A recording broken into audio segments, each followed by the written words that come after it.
Lagos for 3 days. 3 You days. didn't know where to go or where you were until you returned back to the synagogue. Yes.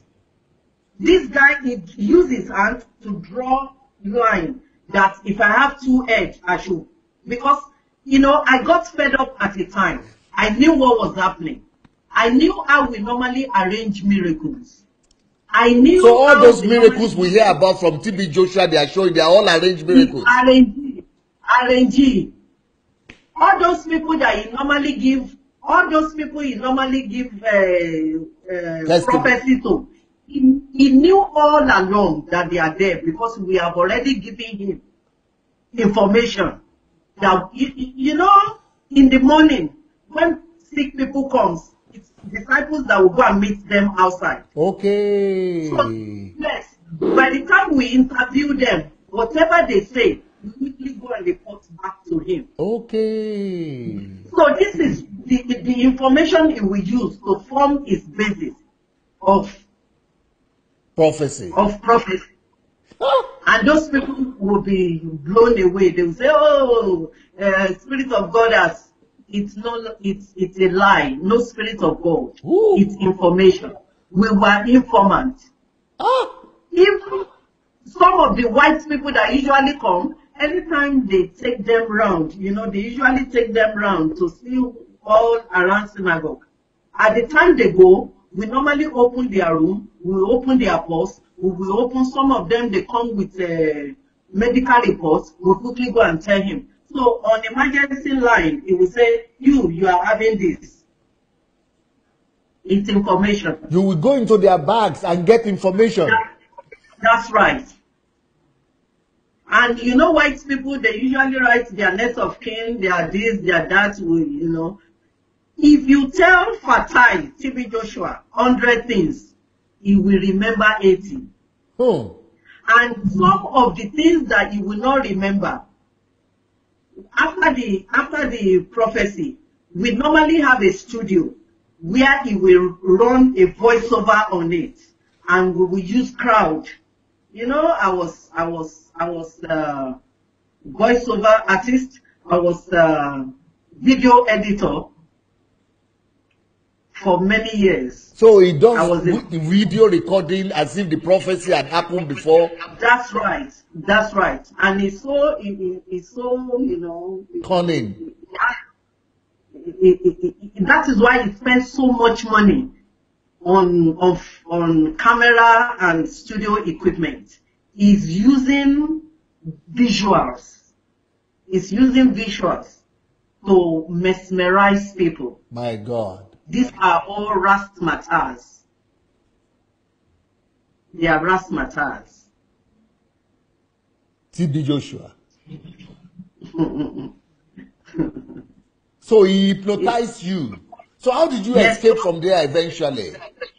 So I show them the book. Let us see the book. We all must get this book fast. I was in a sleep one day and I saw myself in a very, you know, terrible situation. I saw myself in a kind of shrine. And there was a coffin in that shrine. And I saw TB Joshua there. When I woke up from that sleep, I knew where I was is not right. And nobody among the disciples has 2 heads to go and tell him, "Sir, I want to go." We were all living under fear.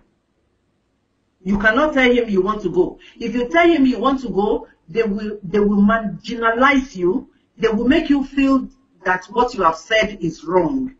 And by the time you apologize, that is when that person's trouble will start. They will ask you not to be collecting feeding money. We were not being paid. When I left there, we were collecting 200 naira as feeding money. But this guy usually kill ram. Whenever his herbalist come, he must kill rams. This ram, when they kill it, they will use it to cook food for the disciples. We were eating sacrifice. My God. It's really terrible. Do you think the visitors were also eating, some of those people who are visiting the place were also eating some of those sacrifice meat? That is understatement, sir. You can imagine in 2014 how many people this guy wasted because he wants to travel out to go and perform magic. He wasted them. What do you mean? What do you mean waste? What 2014? What happened? When his building collapsed. You think that was intentional? It's intentional, sir. As an insider, I know what this. Disciples usually die there, and the way they will package the body, nobody will even know. Disciple dies inside that place, and you don't know what they do with the dead body. Wow. So that accident was not by accident. It's not accident, sir. It's not accident.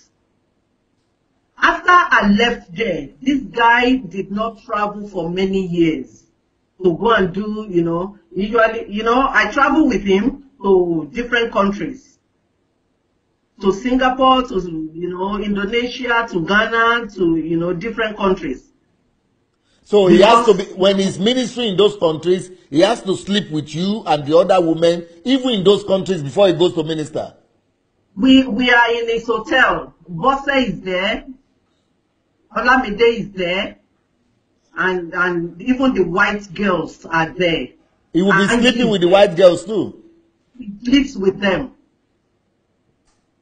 He sleeps with them. Before he goes to minister and after he ministers. As he's going and as he's coming back. And nobody could do anything. We were under hypnotism. We were under hypnotism. And by the time any disciple run away or leave that place, they will tag that person. In the meeting, within 2 months, they will tell us that that person is died. Wow. Creating fear in the hearts of other people. And true, they said some people died. There's some 1 or 2 people, 3 people that I knew that died after I left there. What about that? When I was supposed to meet with you in Nigeria to hear your story, yes. I couldn't meet with you because they said you were dying. But the guy, there was a boy, what was Edom or what was his name? Adomo. Yeah, he was an assistant to him, one of his junior prophets. Yes. Yeah, where is he now? He's somewhere. He's somewhere. So I met with him and he was telling the same story that you are saying now. It's really. So you had mentioned in the beginning that Jesus appeared to you and that, Yes. So will you tell us the story? Okay. At that time when I was dying,